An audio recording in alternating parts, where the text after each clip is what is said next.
तो आज हम देखेंगे डिसीजन बाउंड्री के बारे में। ठीक है, डिसीजन बाउंड्री।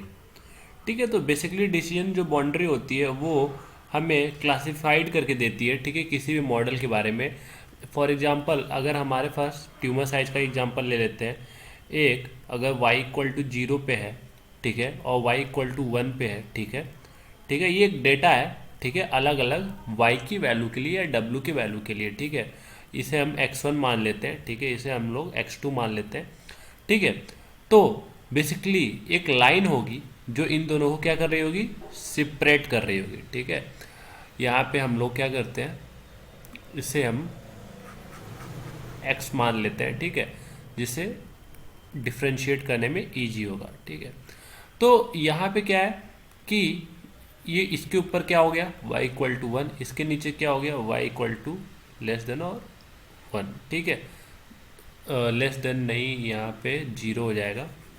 ठीक है, y इक्वल टू 0। ठीक है, तो हम इसे रिप्रेजेंट कैसे करेंगे। अब ये जो लाइन आई जो इन दोनों क्लासिफिकेशन को क्या कर रही है, डिसाइड कर रही है, और उसके बाद क्या कर रही है, सेपरेट कर रही है, तो इसी को हम लोग क्या कहेंगे, डिसीजन बाउंड्री। ठीक है, नॉर्मली क्या होता है जब हम क्लासिफाइड करते हैं किसी भी मॉडल को, ठीक है, तो फॉर एग्जांपल ये स्पैम वाला है, ठीक है, और ये नॉट स्पैम वाला है। ठीक है, ठीक है, तो अब क्या कर रहे हैं, ये लाइन क्या कर रही है, इन दोनों के बीच में एक सेपरेशन लेयर क्रिएट कर रही है। ठीक है, जिससे हम लोग ये पता लगा सके कि इस लाइन के इस तरफ सारे स्पैम मैसेजेस हैं और इस लाइन के इस तरफ सारे नॉट स्पैम मैसेजेस हैं। तो इसी लाइन को क्या करते हैं, हम लोग कहते हैं डिसीजन बाउंड्री। ठीक है, अब हालांकि ये एक लीनियर डिसीजन बाउंड्री है, तो हम इसे कैसे रिप्रेजेंट करेंगे, तो ये हो जाएगा एफ डब्ल्यू बी एफ एक्स, और क्योंकि ये किसके इक्वल है, जी जेड के इक्वल है, तो इसे हम कैसे रिप्रेजेंट करेंगे, ये हो जाएगा W1 X1, ठीक, W2 X2 प्लस बी। ठीक है, ये हो गया। डिसीजन बाउंड्री को हम लोग कैसे रिप्रेजेंट करेंगे, यहाँ पे डिसीजन बाउंड्री जो होगी वो क्या होगी, जेड से रिप्रेजेंट की जाएगी। ठीक है, और ये क्या होगा, ये इन दोनों का dot product plus b equal to 0 के इक्वल होगी। ठीक है, इस लाइन का इक्वेशन क्या होगा, यही होगा। ठीक है, अब अगर W dot x plus b अगर 0 या 0 से बड़ा है तो क्या हो जाएगा, y इक्वल टू 1 हो जाएगा, बेसिकली राइट। ठीक है, अब अगर छोटा है तो छोटा है तो फिर y इक्वल टू 0 हो जाएगा, यहाँ पे ये हो जाएगा डॉट प्रोडक्ट प्लस b। ठीक है, अगर छोटा है तो जाएगा y इक्वल टू यहाँ पे 0। ठीक है, ये तो हो गया डिसीजन बाउंड्री कब, लीनियर मॉडल्स के लिए। ठीक है, अब अगर हमारे पास नॉन लीनियर मॉडल्स हो, ठीक है, यहाँ पे नॉन लीनियर, ठीक है, डिसीजन बाउंड्री। ठीक है, डिसीजन बाउंड्री। ठीक है, अगर ऐसा कुछ हो तो एक एग्जांपल लेके देख लेते हैं यहाँ पे। ठीक है,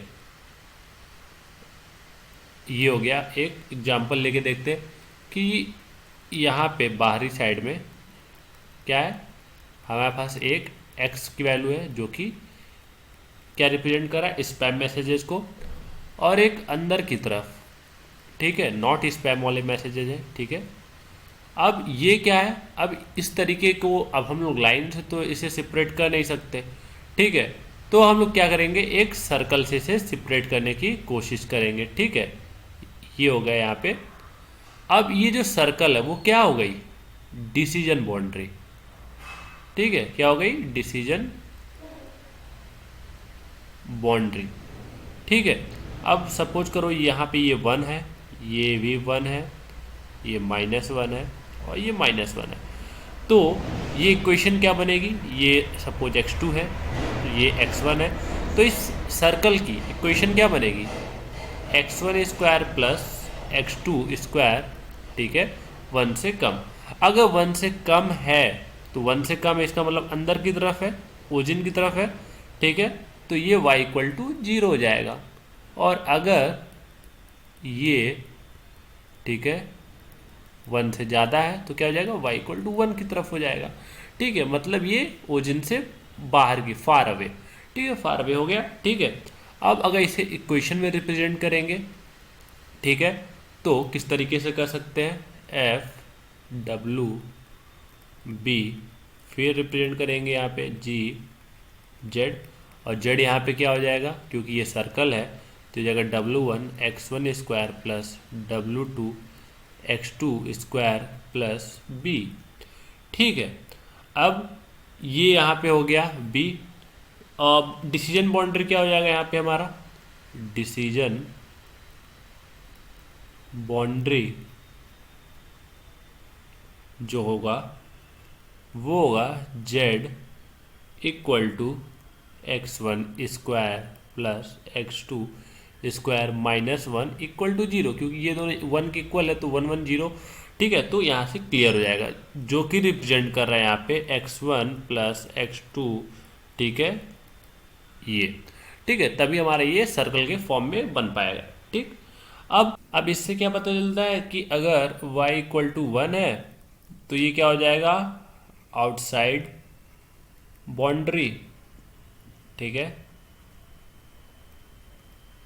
और y इक्वल टू 0 है तो ये हो जाएगा क्या, इनसाइड बाउंड्री। ठीक है, तो ये हो गया ओवरऑल नॉन लीनियर और लीनियर डिसीजन बाउंड्री। ठीक है, हमने इसे रिग्रेशंस में भी पढ़ा था, लेकिन इसे हमने आज डिटेल में समझ लिया। ठीक है, तो ये था हमारा डिसीजन बाउंड्री का लेक्चर। ठीक है, नेक्स्ट लेक्चर में हम लोग पढ़ेंगे cost function of classification model. ठीक है।